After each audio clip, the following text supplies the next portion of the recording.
Hello. അപ്പോൾ ഇതേ നമ്മൾക്ക് ഒരു ഈവനിങ് ബ്ലോഗ് ചെയ്യാന്ന് ഓർത്തിട്ട് ഞാൻ ഓഫീസിൽ നിന്ന് വന്ന പാടെ ഇതേ ഡ്രസ്സൊന്നും മാറിയിട്ടില്ല. ഡ്രസ്സൊക്കെ മാറുന്നതിന് മുന്നേ നമുക്കൊരു ബ്ലോഗ് ചെയ്താലാന്ന് ഒരു ആലോചന. അപ്പോൾ ചിക്കനൊക്കെ വാങ്ങിച്ചിട്ടുണ്ട് കേട്ടോ. അപ്പോൾ ചിക്കൻ കറിയൊക്കെ വെക്കുമ്പോൾ നിങ്ങളെയും കൂടി കാണിക്കാമല്ലോ. അപ്പോൾ ഞാൻ ദേ ഇന്ന് ഇത്തിരി വൈകിട്ട് ഓഫീസിൽ നിന്നൊക്കെ വരാനായിട്ട് കൊച്ചിന് ചെരുപ്പൊക്കെ വാങ്ങിക്കാൻ വേണ്ടി പോയേക്കേണ്ട. എന്നിട്ട് ചെരുപ്പ് എടുത്തുകൊണ്ട് വന്നേക്കണം. നോക്കി ഈ ചെരുപ്പ് ഈ മോഡൽ തന്നെ ഒരു 5 വർഷമായിട്ടേ വാങ്ങിക്കണം. എന്നിട്ട് പൊളിഞ്ഞു പോകും. എന്നിട്ട് വീണ്ടും അതന്നെ വാങ്ങിക്കും. ഇപ്പം ഞാൻ തിരിച്ച് ക്യാമറ പിടിച്ചപ്പോൾ ഒരു മിന്നായം പോലെ ഒരു രൂപം കണ്ടില്ലേ? നിങ്ങൾ കണ്ടാന്നാവോ? തമ്പുരാനറിയാം. വീഡിയോ പോസ്റ്റ് ആവുമ്പോൾ അറിയാൻ പറ്റും എന്താണെന്നുള്ളത്. അപ്പം നമ്മൾക്ക് പണികൾ ആരംഭിക്കാം കേട്ടോ. അപ്പം അതുപോലെ തന്നെ ഇഷ്ടംപോലെ പാത്രങ്ങൾ ഇതേ സിങ്കിലുണ്ട് ഗൈസ്. ഇനിയിപ്പോൾ അതൊക്കെ ഒന്ന് കഴിവ് വൃത്തിയാക്കണം. അലക്കാനായിട്ട് ഇതേ തുണിയൊക്കെ നനച്ച് ഞാൻ അലക്കാൻ ആരംഭിക്കാൻ പോവുകയാണ്. എന്താണെന്ന് വെച്ചാൽ നേരം വിളിക്കുമ്പോൾ എല്ലാത്തിനും കൂടി സമയം കിട്ടില്ല. അപ്പം അലക്കാനുള്ളതും ഇട്ടിട്ടുണ്ട് കേട്ടോ.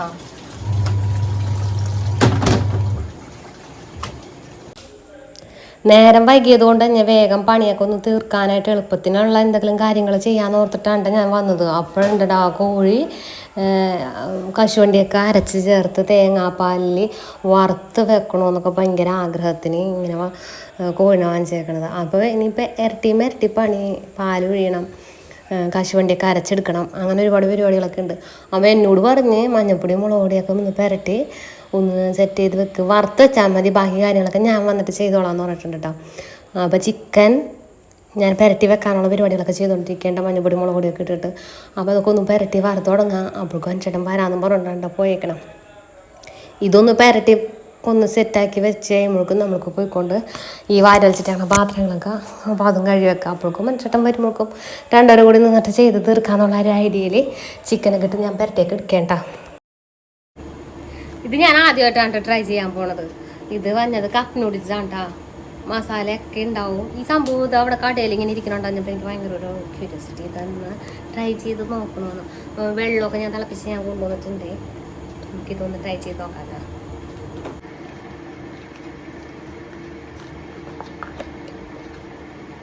പിന്നെ കുറച്ച് ഭാഗം ഇങ്ങനെ ഓപ്പൺ ചെയ്ത് കഴിഞ്ഞിട്ട് തിളച്ച വെള്ളം ഇതിനകത്തോട്ട് ഒഴിക്കണമെന്ന് പറഞ്ഞേക്കണതിനകത്ത്.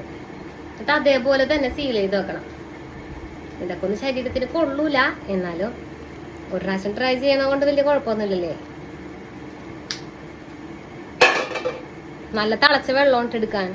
പക്ഷെ ഞാൻ ഷൂട്ടൊക്കെ ചെയ്തു വന്നു കഴിഞ്ഞപ്പോൾ കുറച്ച് വെള്ളം ചൂടാറിപ്പോയി. എന്തായാലും വെയിറ്റ് ചെയ്യാട്ടെ. ഇനിയിപ്പോൾ എത്ര മിനിറ്റിനകത്ത് പറഞ്ഞിട്ടുണ്ട് കേട്ടോ? 3 മിനിറ്റ് വെയിറ്റ് ചെയ്യാൻ പറഞ്ഞു. അപ്പൊ ദേ ഒരു ഫോർക്കൊക്കെ കിട്ടിയിട്ടുണ്ട് കൂടെ. ഇതിങ്ങനെ മടക്കിയാൽ മതി. ഫോൾഡബിൾ ആണ്.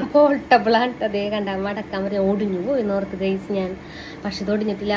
ക്യാമ്പ് സൈറ്റിലൊക്കെ പോകുമ്പോ ഇങ്ങനെ അറേഞ്ച് ചെയ്തിട്ട് പോകാൻ വേണ്ടിയിട്ടാണെന്നാണ് പറയണത്. ഇതിങ്ങനെ ഒട്ടിച്ചിട്ടാണ് പറഞ്ഞത് അല്ലേ?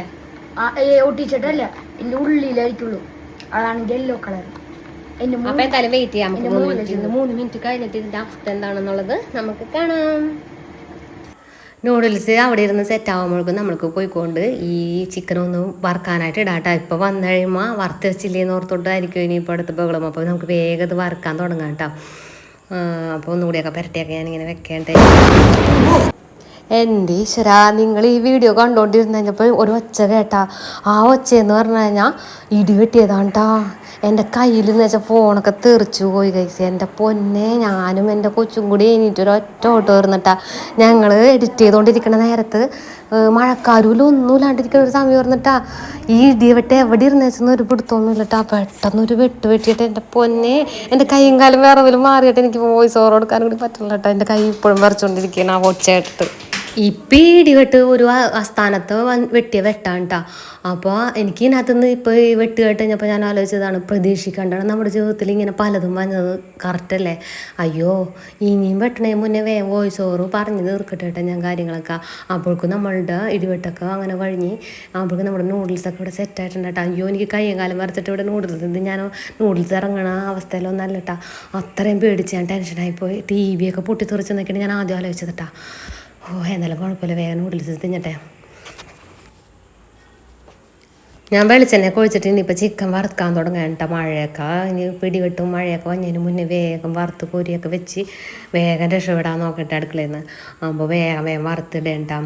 പറഞ്ഞ നേരം കൊണ്ടപ്പോൾ തന്നെ ഇപ്പോൾ അന്വേഷണം വരാമെന്ന് പറഞ്ഞിട്ടുണ്ട്. ഞാൻ വേഗം വിളിച്ച് ഇടിവെട്ടൊക്കെ കേട്ടപ്പോഴേക്കും വേഗം ഇരുട്ടും മുമ്പ് വേഗം വാട്ടാന്ന് പറഞ്ഞപ്പോഴേക്കും വേഗം വരാമെന്ന് പറഞ്ഞിട്ടുണ്ട് കേട്ടോ. അപ്പോഴേക്കും ഞാൻ ചിക്കനൊക്കെ വറുത്ത് എടുത്ത് മാറ്റി വെക്കണ്ടേ. അപ്പോഴേക്കും അനീഷേട്ടൻ വന്നിട്ട് ഇടിവെട്ടിൻ്റെ ഒച്ചയൊക്കെ കേട്ടപ്പോഴേക്കും ഞങ്ങൾ വീട്ടിൽ ഒറ്റ കാരണം വേഗം പാഞ്ഞു ഓടി വന്നിട്ടാ. ദൈവമേ, ഞാനപ്പോൾ പറയണം അനീഷേട്ടനോട് വെട്ട് കേട്ടാന്ന്. അനീഷേട്ടൻ എവിടെ പുറത്തെവിടെയോ നിൽക്കിരുന്നിട്ട് ഇടിവെട്ടണ നേരത്ത്. അങ്ങനെ പറഞ്ഞ നേരം കൊണ്ട് ദീപ അനീഷേട്ടൻ സവാളയൊക്കെ കുനുകുനാന്ന് വേഗം അരിഞ്ഞെടുത്തോളൂ കേട്ടോ. ഭയങ്കര ഒരു കഴിവാണ് കേട്ടോ. പക്ഷെ ഒന്നും ചെയ്ത് തരില്ലെന്ന് മാത്രമേ ഉള്ളൂ. പിന്നെ ഇങ്ങനെയുള്ള സാഹചര്യങ്ങളിൽ പെട്ടെന്ന് ഇങ്ങനെ എന്തെങ്കിലുമൊക്കെ ഉണ്ടാക്കി സ്വയം ഉണ്ടാക്കി പാചകം ചെയ്ത് കഴിക്കണമെന്നൊക്കെ ആഗ്രഹം വന്ന നേരത്തെ എല്ലാം സ്വയം ചെയ്തോളും. അപ്പോൾ എന്നോട് പറഞ്ഞ് തേങ്ങയൊക്കെ ഒന്ന് കൊത്തിയിട്ട് തേങ്ങാപ്പാൽ പിഴിഞ്ഞു കൊടുക്കണം, കശുവണ്ടി അരച്ച് കൊടുക്കണം. ഇത്രയും പണികളൊക്കെ എനിക്കുള്ള കേട്ടോ. ബാക്കി കാര്യങ്ങളൊക്കെ ഞാൻ ചെയ്തോളാം എന്നും പറഞ്ഞുകൊണ്ട് നിൽക്കേണ്ട. അപ്പം ഞാൻ അനീഷേട്ടനോട് പറഞ്ഞു, എപ്പോൾ നോക്കിയാലും മോറും ഇങ്ങനെ കയറ്റി പിടിക്കരുത്, ഇടയ്ക്കൊക്കെ ഇങ്ങനെ സ്ക്രീനിലോട്ട് നോക്കിയിട്ട് ഇങ്ങനെ നിങ്ങളെ നോക്കി ചിരിക്കണം. അപ്പം നിങ്ങൾ ഞങ്ങളെ കണ്ടുകൊണ്ടിരിക്കുകയല്ല, അപ്പം ഞങ്ങൾ നിങ്ങളോട് നോക്കി ചിരിക്കണം പോലെ പുറത്ത് അങ്ങോട്ട് നോക്കിയിട്ട് ചിരിക്കണം അനീഷേട്ടൻ എന്നൊക്കെ പറഞ്ഞു കഴിഞ്ഞപ്പോൾ അനീഷേട്ടൻ ചിരിക്കണം കേട്ടോ കാണുന്നത്. ആൾക്കറിയില്ല എങ്ങനെയാണ് ക്യാമറ ഫേസ് ചെയ്തിട്ട് എന്താ കാണിക്കണം, എങ്ങനെയാണ് കാണിക്കണം, എങ്ങോട്ടാണ് നോക്കണം, ഇതൊക്കെ ഒന്നും അനീഷേട്ടൻ ഇപ്പോഴും പിടുത്തം കിട്ടിയിട്ടില്ല. അപ്പം ഞാൻ പറഞ്ഞു കഴിഞ്ഞപ്പോഴേക്കും നിങ്ങളെ നോക്കി ചിരിക്കണം കേട്ടോ. ക്യാമറയൊക്കെ ഞാനൊരു അഡ്ജസ്റ്റ്മെൻറ്റിനാണ് വെക്കണത്. എന്താണെന്ന് വെച്ച് കഴിഞ്ഞാൽ എന്നെയും അനീഷേട്ടനെയൊക്കെ കിട്ടുന്നുണ്ടായതില്ലേ എന്നൊക്കെ അറിയണമെന്നുണ്ടെങ്കിൽ ഇപ്പുറം ഒരാൾ വേണം. അപ്പം ഞങ്ങൾ രണ്ടുപേരും കൂടി മാത്രമായിട്ട് അഡ്ജസ്റ്റ്മെൻറ്റിലാണ് വീഡിയോസും കാര്യങ്ങളൊക്കെ എടുക്കണം. അതുകൊണ്ടാണ് ഒരാളെ കാണുമ്പോൾ ഒരാൾ കിട്ടാത്തതൊക്കെ. ആ ഫ്രെയിമിലോട്ട് ഒപ്പം എല്ലാവരും കൂടി രണ്ടുപേരും നിൽക്കണുണ്ടാന്നൊക്കെ അറിയണമെന്നുണ്ടെങ്കിൽ ക്യാമറയുടെ ഇപ്പുറം ഒരാൾ വേണം. ഞങ്ങൾക്ക് അങ്ങനെ ഒരാളില്ല. അതുകൊണ്ടാണ് മിക്ക വീഡിയോയിലും ഒന്നില്ലെങ്കിൽ ഞാൻ ചേട്ടൻ്റെ തല ഉണ്ടാവില്ല, ഇല്ലെന്നുണ്ടെങ്കിൽ എൻ്റെ തല ഉണ്ടാവില്ല.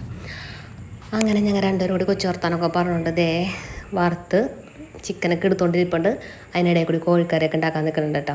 ഇനിയിപ്പോൾ ഇന്നത്തെ ദിവസം എൻ്റെ അടുക്കളയിലുള്ള പകുതി മുക്കാൽ സാധനങ്ങൾ ഇന്നത്തെ കൊണ്ട് തീരും കേട്ടോ. എന്താണെന്ന് വെച്ച് കഴിഞ്ഞാൽ ചേട്ടൻ അടുക്കളയിൽ കയറിയിട്ടുണ്ട്. എല്ലാ കാലത്തേക്ക് വരുള്ളൂ. വന്നു കഴിഞ്ഞാൽ നമ്മുടെ സാധനങ്ങളൊക്കെ പകുതി മുക്കാലും തീർത്തോക്കും. ഈ തേങ്ങയൊക്കെ ഞാൻ കൊത്തി ഇങ്ങനെ കൊടുക്കണ്ട. അപ്പോൾ സവാളയൊക്കെ അഞ്ചേട്ടൻ എല്ലാനൊക്കെ ശരിയാക്കി എടുത്ത് അപ്പോൾ വാഴറ്റാനൊക്കെ ഇട്ടിട്ടുണ്ട് കേട്ടോ. സാധാരണ നമ്മൾ വെറുതെ സാധാരണ ചിക്കൻ കൊണ്ടുവന്ന് അങ്ങനെ ഇട്ട് ഒറ്റ ഇതിലങ്ങോട്ട് വെക്കും. ഇതിപ്പോൾ വറുത്ത് ചിക്കൻ എടുത്തിട്ട് തേങ്ങാപ്പാലിലിട്ടിട്ട് മല്ലിയിലേക്ക് വാങ്ങിച്ചുകൊണ്ട് വന്നേക്കാണ്ട് ഇതിന് വേണ്ടിയിട്ട്. പിന്നെ കശുവണ്ടിയൊക്കെ കൊണ്ടുവന്നിട്ടുണ്ട്. കശുവണ്ടിയൊക്കെ അരച്ച് ഇത്ര ആർഭാടമായിട്ട് ഇങ്ങനെ ചെയ്യേണ്ട ഒരു കാര്യവുമില്ല. കോഴിക്കറി നമ്മൾ വീട്ടിൽ ഉപയോഗിക്കാനായിട്ട് ഇത്രയും ആർഭാടത്തിന് കോഴിക്കറിയൊക്കെ ഒന്നും വെക്കേണ്ട ഒരു കാര്യവുമില്ല. ഈ മനുഷ്യന് വട്ടാണ് ചില നേരം ഇങ്ങനെ കശുവണ്ടിപ്പരിപ്പൊക്കെ അരച്ച് ചേർത്ത് തേങ്ങാപ്പാലിൽ കോഴിക്കറിയൊക്കെ ഉണ്ടാക്കണതൊക്കെ ഭയങ്കര ഇഷ്ടം കേട്ടോ. അപ്പോൾ നിങ്ങളെ കൊണ്ടൊന്ന് കാണിക്കേണ്ട കശുവണ്ടിയൊക്കെ അരച്ച് ചേർക്കണതൊക്കെ ചേട്ടൻ്റെ റെസിപ്പിയാണ്. അത്യാവശ്യം രസമുണ്ട് കേട്ടോ. പൊറോട്ടയും കാര്യങ്ങളൊക്കെ നമുക്ക് ഞാനായിട്ടൊക്കെ നല്ല ഗ്രേവി നല്ല കുറുമ പോലെയൊക്കെ ഇരുന്നോളും കറി. അത്യാവശ്യം എരിവൊന്നും ഇല്ലാണ്ടായിരിക്കോട്ടെ ഈ കറി ഇരിക്കുന്നത്. ഇടി ഇങ്ങനെ വെട്ടിക്കൊണ്ടിരിക്കേണ്ടട്ടോ, നിങ്ങൾ കേൾക്കണ്ട. അപ്പോൾ നമ്മളുടെ ചിക്കൻ കറിയൊക്കെ ഏകദേശം സെറ്റാണ്. ഇനിയിപ്പം ഒരു ഹാഫ് കുക്കിൽ നമ്മൾ ചിക്കൻ വറുത്തെടുത്തിട്ടുണ്ട്. ഇനിയിപ്പം ആ തേങ്ങാപ്പാലിൽ കിടന്ന് കുറച്ചും കൂടി ഒന്ന് വെന്തഴിയുമ്പോഴേക്കും നമ്മളുടെ ചിക്കൻ കറിയൊക്കെ റെഡിയാണ്. അപ്പോൾ ചെറിയൊരു ഈവനിങ് വ്ളോഗായിട്ട് വന്നാണ്ട് കുറച്ച് ദിവസമായിട്ട് ഷോർട്സും കാര്യങ്ങളൊക്കെ ഒന്നും ഇടാനും പറ്റണില്ല, നേരം കിട്ടണില്ല. അപ്പോൾ അങ്ങനെ പോയിക്കൊണ്ടിരിക്കുകയാണ്. അപ്പോൾ നിങ്ങൾ എന്നെ മറന്നു പോകാതിരിക്കാൻ വേണ്ടിയിട്ടാണ് ഞാൻ പെട്ടെന്നൊരു വീഡിയോ ആയിട്ട് ഞാൻ വന്നത്. അപ്പോൾ ചെറിയൊരു ഈവനിങ് വ്ളോഗായിരുന്നു. ഈ ചെറിയ ഈവനിങ് വ്ളോഗ് ഇഷ്ടമായിരുന്നുണ്ടെങ്കിൽ അപ്പോൾ അതുപോലെ തന്നെ ലൈക്ക് ചെയ്യുക, ഷെയർ ചെയ്യുക, സബ്സ്ക്രൈബ് ചെയ്യാം. അപ്പോൾ ഞങ്ങൾ ഈ ചിക്കൻ കറിയൊക്കെ കൂട്ടിയിട്ട് ചോറൊക്കെ തിന്നിട്ട് കിടന്നുറങ്ങിയിട്ട്. അപ്പോൾ എല്ലാവർക്കും ഗുഡ് നൈറ്റ്, സ്വീറ്റ് ഡ്രീംസ്.